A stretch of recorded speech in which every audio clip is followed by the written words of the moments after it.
講教育，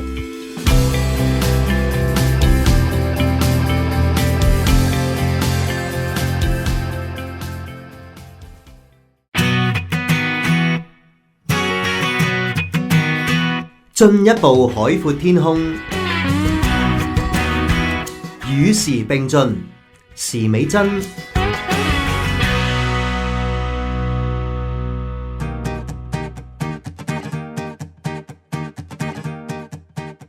其實而家喺香港咧，我哋都要面對一個嘅另類嘅教育問題，就係基本上咧呢個人口結構嘅改變嘅。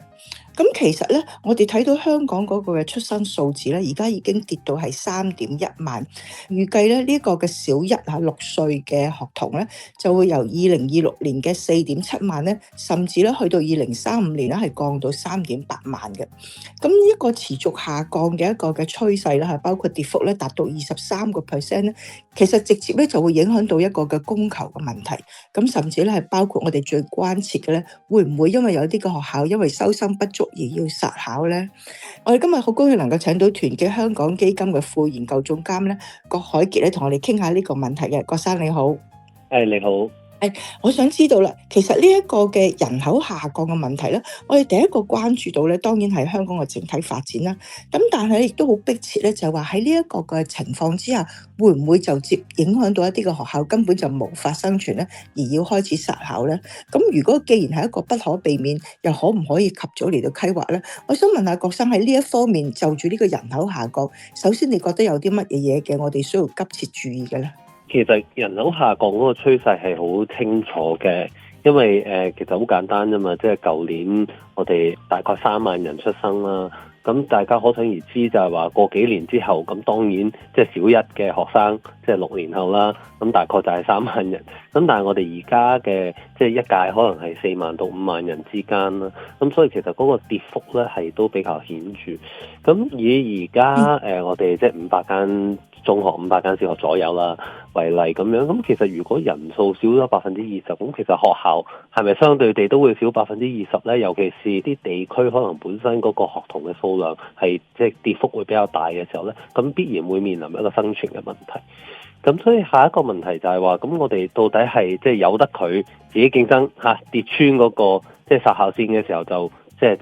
自己執笠啊？定還是係我哋係咪可以即係比較趁早咁樣去即係去規劃成件事咧？即係假設我知道呢一區其實譬如話佢過3年5年之後，其實佢嗰區咧就淨係剩翻咁多個學生嘅啫。咁其實我唔需要咁多間學校。咁其實對於教育局嚟講咧，係咪可以預早咁樣去合併去諗定，就係話啲學校可以點樣去整合？咁呢個超前嘅部署啦，對於成個學校嗰個氣氛啦，或者嗰個整合咧，其實都係比較重要。其實我哋睇到咧，目前咧已經有一個嘅好多嘅政策咧，關於一啲嘅學校嘅合併啊，或者呢個嘅調整啊。我想問下，除咗喺呢一方面之外咧，有冇其他方法我哋都面對呢一個嘅問題，及早嚟到規劃咧？其實當然另一個大家比較關注嘅一個焦點就係話，咁我係咪有方法引入一啲外來嘅生源啦？咁近年都的而且確就係即係內地多咗即係學生對香港個教育制度係比較有興趣咁落嚟係讀書嘅。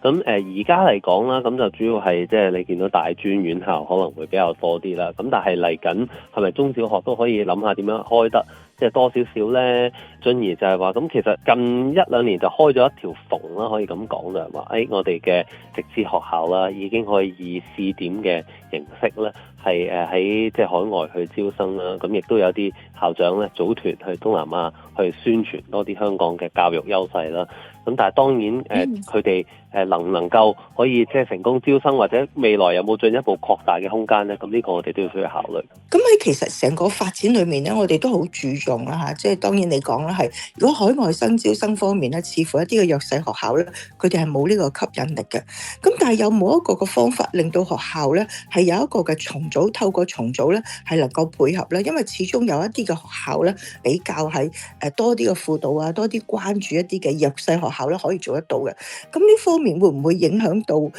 香港將來嗰個發展嘅平衡咧？會變咗咧，大家都爭入一啲嘅名校，反而有啲嘅學校咧係可以關注到一啲嘅成績比較低落嘅學生咧，佢哋就會被忽略咧。呢個我哋係可以多考慮一下，因為其實講真就係每間學校有佢自己嘅特色。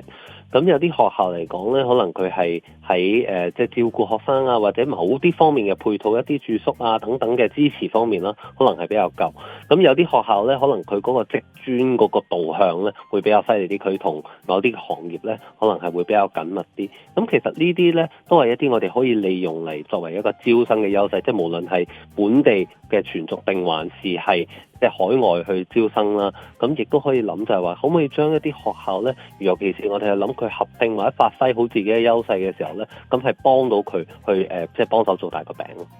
咁我哋今日非常之多謝呢個嘅團結香港基金副研究總監郭海傑咧嚟到係同我哋傾嘅。咁我哋希望有跟進啦，亦都係有機會咧睇到香港呢一個嘅人口下降嘅情況咧係有所舒緩嘅。